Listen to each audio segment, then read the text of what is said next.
Bonjour tout le monde, je vous retrouve aujourd'hui pour mon deuxième, enfin du moins le second bilan couture. Je voulais commencer cette vidéo par vous remercier de tous vos retours sur ma première vidéo. Tout était très encourageant, tout était très bienveillant.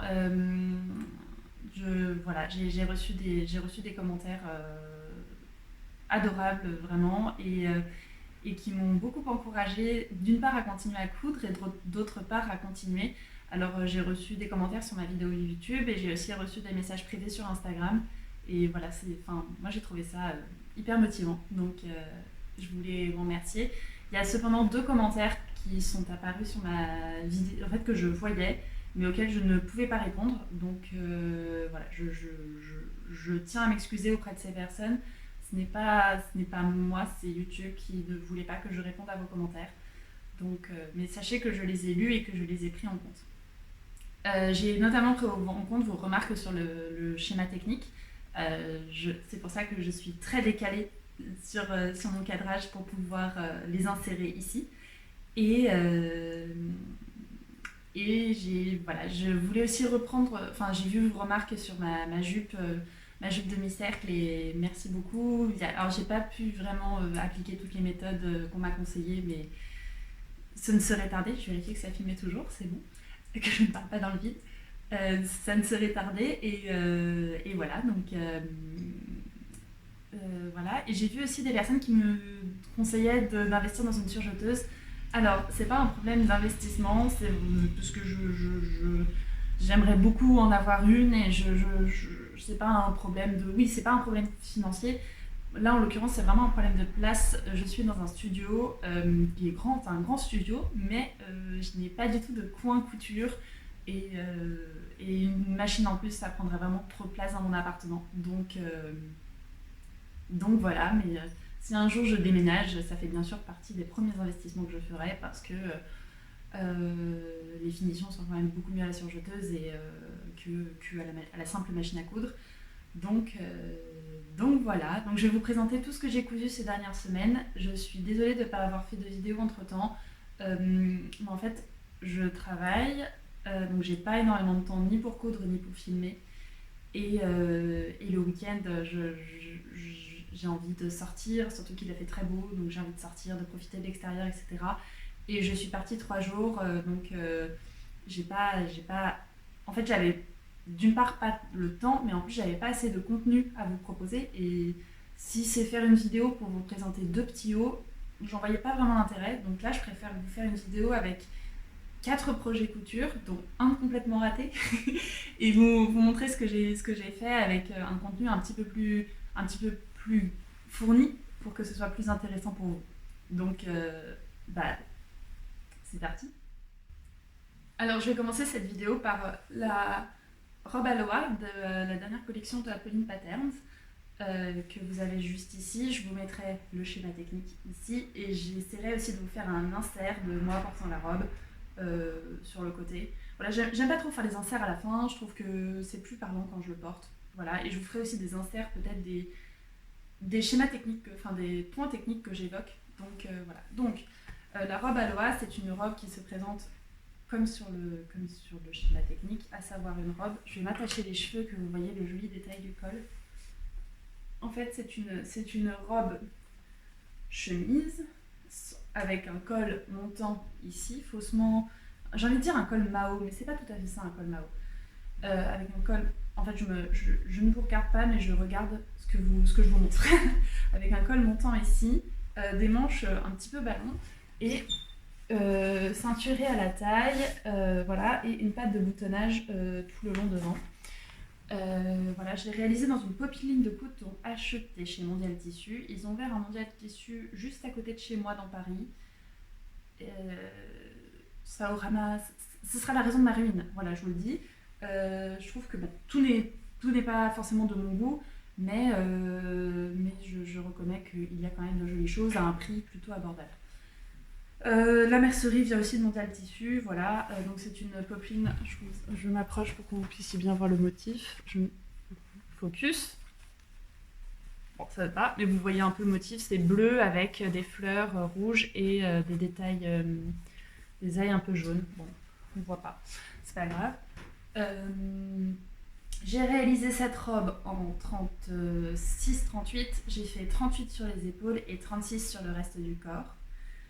Voilà, 36 sur le reste du corps et pas de difficulté particulière. J'ai fait attention à survoler le livret avant de coudre. Moi, je ne conseille pas forcément de lire le livret. Je trouve que sa vidéo est mieux faite. Le livret, c'est vraiment pour les personnes qui ont déjà cousu. Si vous êtes débutante en couture, regardez plutôt sa vidéo pas à pas. Voilà, donc normalement elle patronne une ceinture aussi. Moi j'avais pas la boucle de ceinture, donc j'ai fait une ceinture tissu basique que je noue à l'avant. Hello, c'est la Célia du montage. En fait, je viens de me rendre compte que j'ai oublié un petit détail dans les modifications que j'ai apportées au patron. Estelle CPH prévoit normalement 4 passants pour la ceinture, à savoir 2 passants sur le devant et 2 passants dans le dos. Moi j'ai fait que 3 passants, un de chaque côté au niveau des coutures de côté et un dans le dos. Je trouvais que c'était plus joli avec la ceinture cousue comme j'avais fait moi. Voilà. Et voilà, et vous avez un dos qui est un petit peu froncé pour de l'aisance. C'est joli, et le bas, hop, sous mes yeux aguerris. Et le bas, c'est une découpe chemise, voilà. Donc moi, elle m'arrive un tout petit peu au-dessus du genou. Comme je disais, pas de difficulté particulière sur le patron. C'est une robe que je trouve très jolie. Le tissu est plutôt quali, il ne se froisse pas, ce qui est rare pour du coton, et je vous montrerai mon exemple raté, vous verrez. Il ne se froisse pas. Elle est très agréable à porter et je trouve que la coupe me va bien. Et j'aimais beaucoup En fait, la raison pour laquelle j'ai acheté le patron, c'était pour le col un peu montant. J'avais un peu peur qu'avec le bleu, ça fasse blouse d'infirmière et finalement, ce n'est pas le cas. Voilà, j'ai pas trop d'autres commentaires à faire sur cette robe, si ce n'est que j'ai hâte qu'il fasse beau et chaud pour la porter. Pour la porter au bord de la plage. J'idéalise un petit peu la situation, mais ce serait pas mal. Tenue numéro 2, et alors celui-ci c'est le vrai flop, mais c'est pour introduire la suite. Alors c'est un petit haut, alors c'est un petit haut crop top, crop top, il arrive juste au niveau du nombril, un petit peu plus bas, voilà. Et en fait, si vous avez vu ma première vidéo, comme si j'en avais fait 1000, si vous avez vu ma première vidéo, je vous avais présenté la robe mini montant de la droguerie. Et j'ai voulu reprendre ce patron et en faire juste une blouse à manches courtes. J'aime beaucoup les manches courtes. En fait, moi, j'aime ou les manches jusqu'au coude ou les manches longues. Je n'aime pas les manches 3/4. Enfin, je trouve ça très joli sur les autres, mais sur moi, j'aime pas du tout parce que je suis très grande et du coup, j'ai acheté trop petit. Donc, je voulais m'en faire une blouse à manches courtes qui arrive ici. Je vous remettrai le dessin technique de la blouse Ménilmontant, ici. Et là, je me suis rendu compte que j'avais oublié un détail important. Et en fait, donc la blouse Ménilmontant, le patron, je suis désolée de complètement plier ce qui était sous ma pote, il se présente normalement comme ceci. Voilà, ça c'est le haut, et en fait après le bas, ce sont des plis. Et moi je ne voulais pas les plis en bas, je voulais simplement que ça suive la ligne du corps et que ce soit un haut droit sans double partie en réalité. Donc pour ça, il fallait que j'allonge le buste et que je poursuive la ligne de taille pour atteindre mon tour de hanche. Donc j'ai rajouté mes 3... Je sais pas si vous arrivez à voir ce que je vous explique. Bref, j'ai rajouté mes 3 cm de tour de taille, enfin de taille pour que le trapèze se fasse bien au niveau de la taille. Donc j'ai rajouté mes 3 cm habituels et ensuite je suis partie en biais pour que tout le tour fasse 94 cm puisque c'est mon tour de taille. Je crois qu'en faisant ça, j'ai oublié de prendre en compte les marges de couture, ce qui a fait que quand je mettais le petit haut, c'était beaucoup trop... en fait, c'était beaucoup trop étroit. Donc moi je voulais qu'il arrive ici et c'était beaucoup trop serré, donc j'en ai fait un crop top. L'idée était bonne, la couleur me plaît. Après, c'est un petit haut, pour vous donner une idée, je crois que je l'ai commencé fin décembre.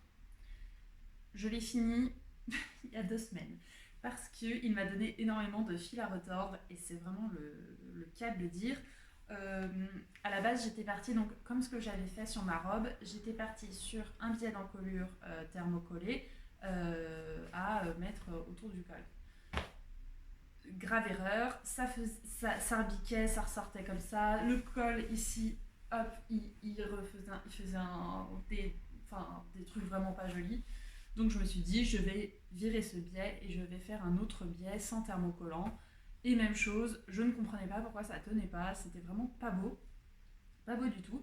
Donc j'ai lâché l'affaire et en plus il y a Solène de la chaîne L'élégance à la française qui est passée chez moi, qui m'a fait une sous-piqûre, enfin qui m'a montré comment faire une sous-piqûre et je vous mettrai la chaîne de Solène en barre d'infos, vous allez voir, elle est hyper douée.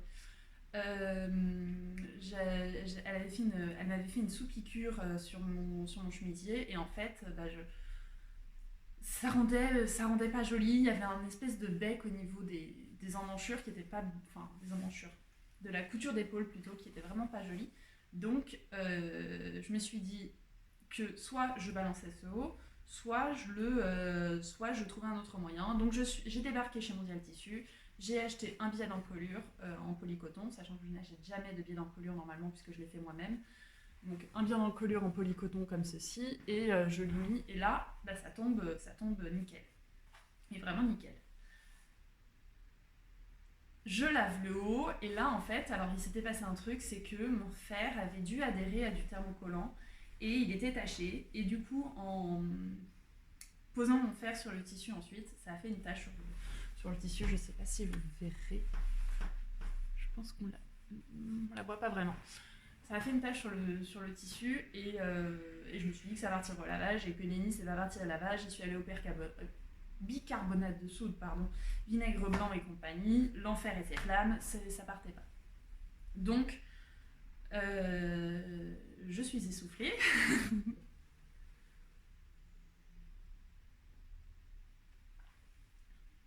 C'est reparti.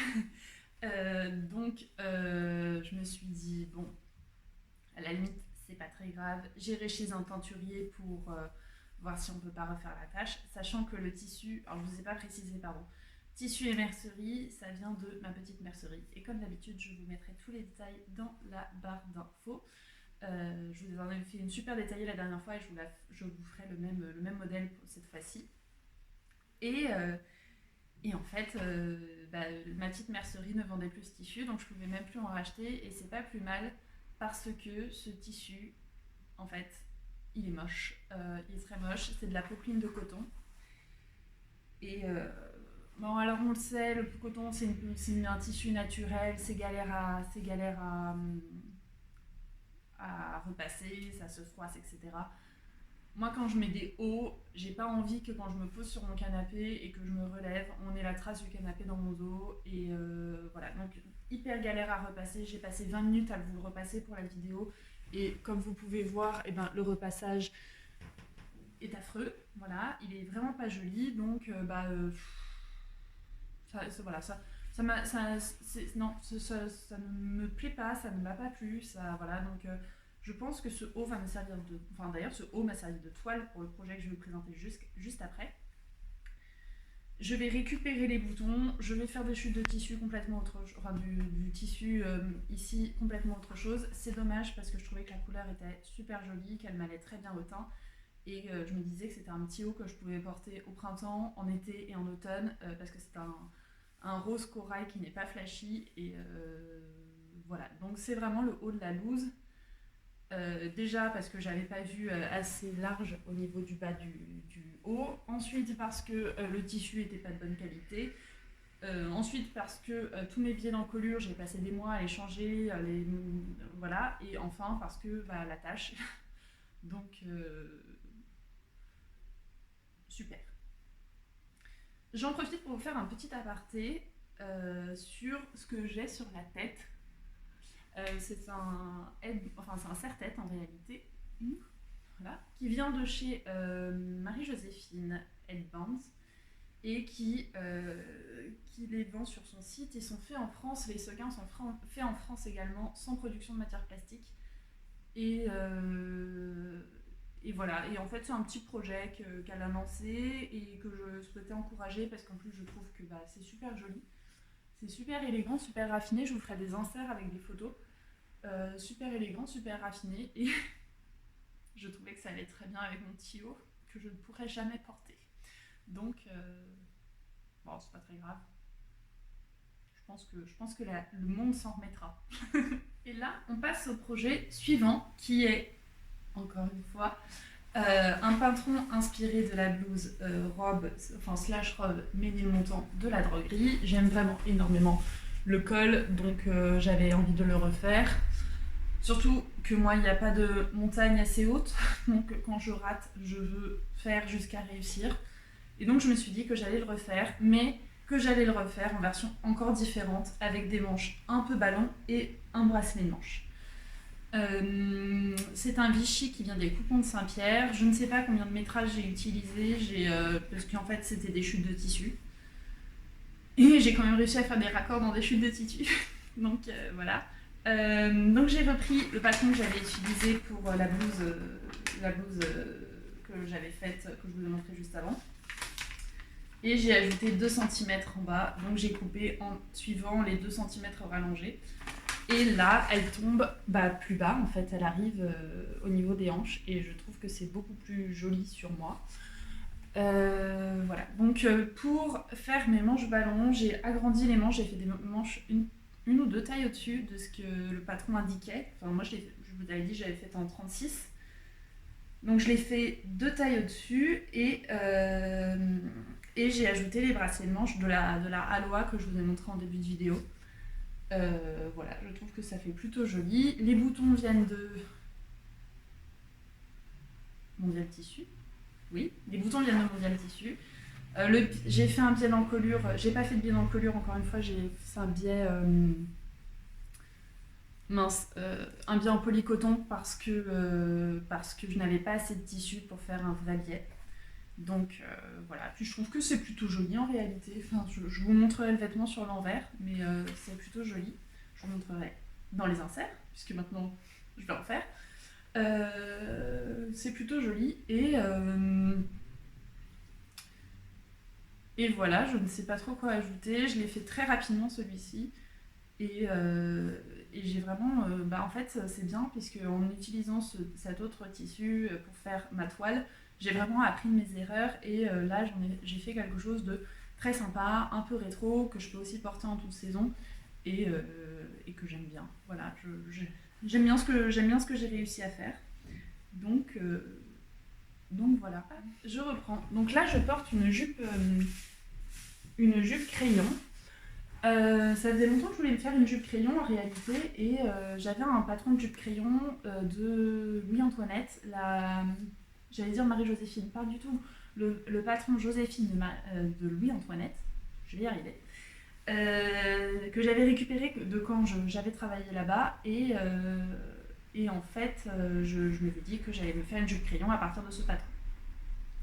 J'ai acheté une gabardine de coton chez ma petite mercerie. Elle a un peu d'élastane à l'intérieur et en fait en regardant le patron je me suis dit qu'il allait être très compliqué et suite à en fait ma mère m'avait fait en plus une jupe crayon à partir de ce patron et elle m'avait confirmé que c'était très compliqué. Cependant c'était vraiment la jupe crayon parfaite, je trouve qu'elle est hyper bien coupée, qu'elle me va hyper bien, donc voilà.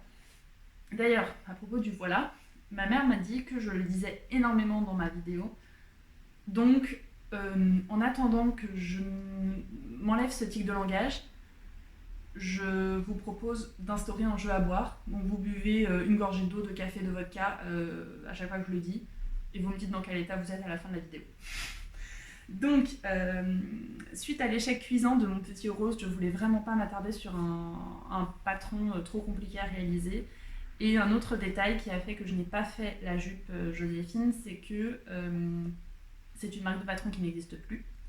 Donc c'est un patron que vous ne retrouverez pas et je me suis dit, quitte à faire une vidéo YouTube, autant vous parler de patron et de produits que vous pourrez retrouver, parce que si je vous parle du patron Joséphine de Louis-Antoinette en vous disant qu'il est fabuleux, parce qu'il est compliqué, certes, mais la jupe finie est fabuleuse, et que vous ne le retrouvez pas, c'est un peu dommage. Donc je me suis dit que j'allais faire le patron l'Arbanaise de vestiaire éponyme, qui est un patron que j'avais trouvé sur Makerist dans la vente à 2 euros, la fameuse. Et j'ai décidé de faire du coup ma jupe crayon. Alors j'ai quand même fait énormément de modifications sur ce patron. D'abord je l'ai coupé en 38, puisque c'était ce qu'indiquait le patron. Je l'ai coupé en 38 et finalement je l'ai cousu en 36 parce que le 38 était vraiment beaucoup trop grand pour moi. Les marges de couture ne sont pas incluses, donc voilà.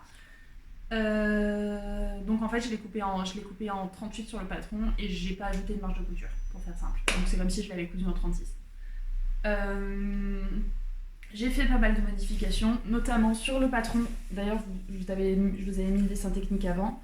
Sur le patron, vous n'avez pas de ceinture. Alors là, ça ne se verra pas parce que c'est noir, mais sur le patron, vous n'avez pas de ceinture.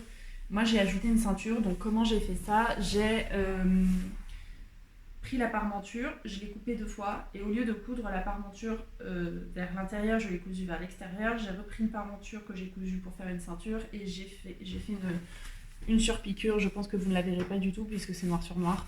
J'ai fait une surpiqûre ici pour voilà. Et autre modification que j'ai faite, c'est que sur la jupe, hop, petite gymnastique, sur la jupe, il y a normalement soit des fentes, soit des serpentins, pas du tout, des volants. Sur le devant comme ça, et moi je n'ai fait ni l'un ni l'autre. En revanche, j'ai fait une fente sur l'arrière, comme le patron Joséphine en fait de Louis-Antoinette. Voilà. Ce que j'aime bien sur ce patron, c'est qu'il est très simple à réaliser. Il se ferme avec une fermeture invisible dans le dos que j'ai pour le moins bien réussi. Il est très simple à réaliser. En revanche, ce que je trouve très dommage, c'est que je ne la trouve pas assez moulante. Moi, j'avais vu des photos où elle avait l'air très moulante, etc. Et en fait, je trouve qu'elle n'est pas assez moulante. Et moi, ce que j'aimais bien dans la jupe crayon Joséphine de Louis-Antoinette, c'était qu'elle était quand même très, très gainante. Et ça mettait en valeur ce qu'il fallait. Et en plus, elle était... Donc, en fait, je vous mettrai un insert ici de moi qui porte cette jupe, parce que j'en parle, mais ce sera plus parlant. Mais en gros, vous aviez la ceinture, ça descendait, et enfin, ça finissait en fuseau sur les jambes. Donc, je trouvais que ça mettait énormément la silhouette en valeur. Et là, je trouve que c'est pas le cas. Donc, en fait, ça finit droit. Et c'est nettement... Alors, bien sûr, je pourrais la refinir en fuseau, mais j'ai peur de me tromper. Et voilà. Donc... je pense que je la referai, mais je trouve qu'elle est moins jolie que la jupe Joséphine de Louis-Antoinette. Donc si je me refais du crayon, ce sera plutôt ce patron-là. Et je vous montrerai peut-être pas dans un bilan couture du coup, puisque le patron n'existe plus, donc ce serait un peu idiot de vous montrer un projet que vous ne pourrez pas retrouver dans le commerce. Voilà. Et enfin, le dernier projet, alors c'est pas un projet que j'ai fait, c'est un projet en fait sur lequel j'aimerais vous mettre en garde. Il s'agit du patron, alors je ne trouve plus la pochette, mais vous aurez l'idée. Il s'agit du patron Simplicity du patron 7936 de Simplicity, qui est une tunique. En fait, c'est un patron avec plusieurs déclinaisons. Mais moi, celle que je voulais faire, c'était la tunique avec un col lavalière. Et en fait, le patron est infaisable. Sur les explications du patron, il vous explique comment faire le col lavalière. Mais alors, c'est hyper mal expliqué. La traduction, c'est Google Trad. Et en fait, vous avez les pièces du patron. J'ai découpé les pièces du patron selon ce qu'ils indiquaient. Il manque 2 parties du col lavalière. Donc, c'est quand même compliqué, puisqu'en fait, vous faites un col lavalière, nous sommes quand même d'accord, une ceinture en tissu. Vous cousez Comme ça, vous dégarnissez les angles puis vous retournez. Et là, en fait, il n'y a pas cette explication-là. Donc en gros, vous laissez les bords francs sur le col Lavalière, ce qui est quand même pas joli. Et puis en plus, sur l'explication, ça ce sont les pièces du patron. Voilà. Et sur l'explication, vous avez ceci. Peut-on m'expliquer où est ce détail sur les pièces du patron que vous avez là? Voilà. Donc moi j'avais acheté un tissu pour le faire, mais comme c'était un patron américain que je n'y connaissais rien, je me suis dit fais d'abord une toile. Donc j'ai commencé une toile et en fait ça sert à rien que je vous la montre parce que pour le moment vous verriez juste un truc avec des manches, donc voilà, et que j'ai coupé en taille 40 pour le coup. Ça m'a l'air bien coupé en 40, ça a l'air d'être ma taille, mais je ne pourrais pas poser le col Lavalière. Je trouve qu'en plus c'est pas du tout précis, puisque dans les explications ils vous disent de mettre le biais d'encolure, puis le col Lavalière, alors que moi dans ma logique, ce serait plus logique de mettre le col Lavalière et d'enfermer les coutures dans un biais pour cacher la couture du col Lavalière. Enfin voilà. Et pour moi ça aurait fait des finitions plus jolies, plus agréables, voilà.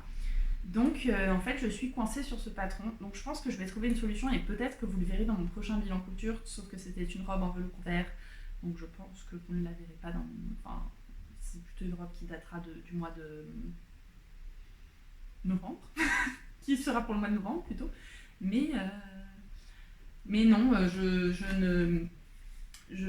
suis embêtée pour ce patron, donc je voulais vous mettre en garde sur ce patron-ci. J'espère que ma vidéo vous aura plu, j'espère que vous aurez passé un bon moment en ma compagnie, vous aurez toutes les indications en barre d'infos et pour pouvoir refaire ces cousettes chez vous. Et voilà, je vous souhaite une très bonne journée ou une très bonne soirée, tout dépend de l'heure à laquelle vous regardez cette vidéo. Et puis je vous dis à bientôt.